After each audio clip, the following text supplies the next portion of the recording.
얘들아 안녕.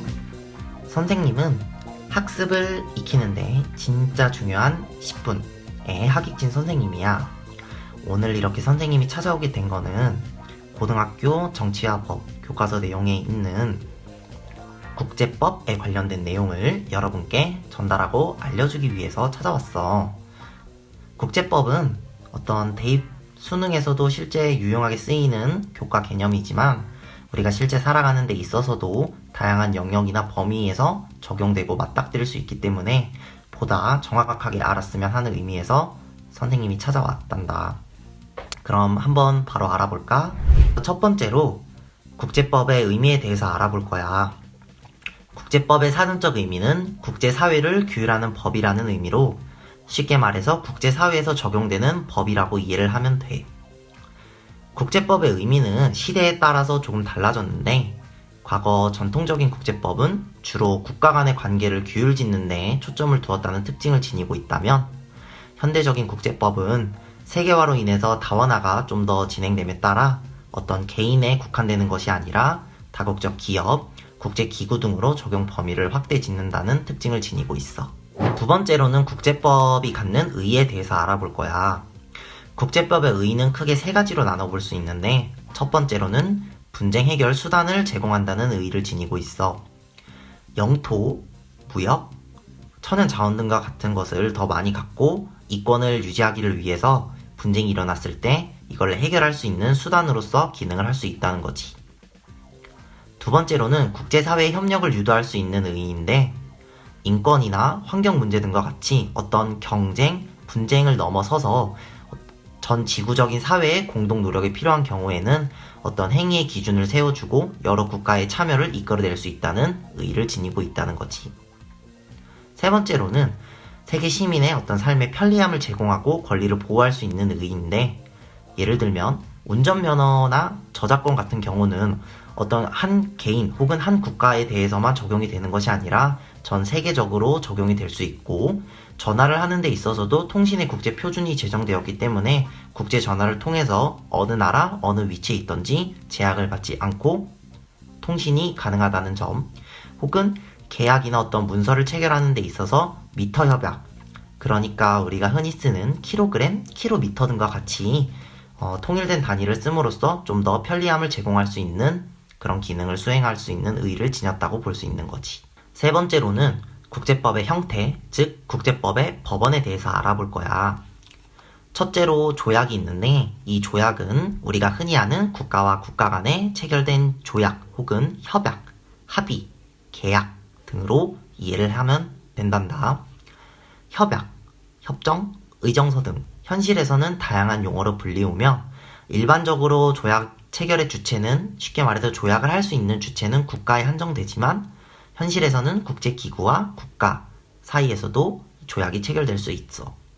또 이 조약은 원칙적으로는 조약을 체결한 당사 국가 간에만 구속력을 지닌다는 특징을 지니고 있지. 두 번째로는 국제관습법이 있는데 이건 어떤 명시적으로 합의된 협약 아니면 조약이 아니라 국제사회에서 마땅히 그러해야 해, 당연히 받아들여야 해 라고 어떤 관습으로 받아들여졌던 것이 법적 의무로 인정되면서 국제법으로 성립된 경우를 의미를 해. 조약이랑 비교를 해보면은 원칙적으로 국제관습법은 모든 국가에 대해서 구속력을 지닌다는 큰 차이점을 보이고 국내 문제에 대해서 외국은 간섭을 하지 않는다는 국내 문제 불간섭 원칙 등이 대표적으로 국제관습법의 예시라 할 수 있어. 세 번째로 법의 일반 원칙이 있는데 문명국이 공통으로 받아들이고 따르는 어떤 법의 보편적인 원칙들을 의미를 해. 예를 들면 신의 성실의 원칙이라던가 권리남용 금지의 원칙, 손해배상 책임의 원칙 등과 같이 흔히들 법에 일반적으로 적용되는 원칙들이 이 법의 일반 원칙에 속한다고 알아두면 돼. 네 번째로는 국제법의 한계에 대해서 알아볼 거야. 국제법은 국내법이랑 비교를 하면서 한계점을 찾기가 쉬운데 첫 번째로는 고유한 입법기구가 없기 때문에 국제법을 제정하는 것 자체가 굉장히 어렵다는 한계점이 있어. 국내법의 경우에는 의회라는 대표 입법부가 있지만 국제법은 그렇지 않다는 거지. 두 번째로는 이렇게 제정된 법을 강제적으로 집행할 어떤 정부가 없기 때문에 마찬가지로 국제법을 이행하거나 강제하는 등 통제 자체가 굉장히 어렵다는 한계점이 있어. 쉽게 정리를 하자면은 입법기구 그리고 집행기구가 국제법의 경우에는 존재하지 않기 때문에 이 법을 제정하는 거나 제정된 법을 강제적으로 이행을 하는 데 있어서 어려움을 겪는다는 한계점이 있다라고 알아두면 돼.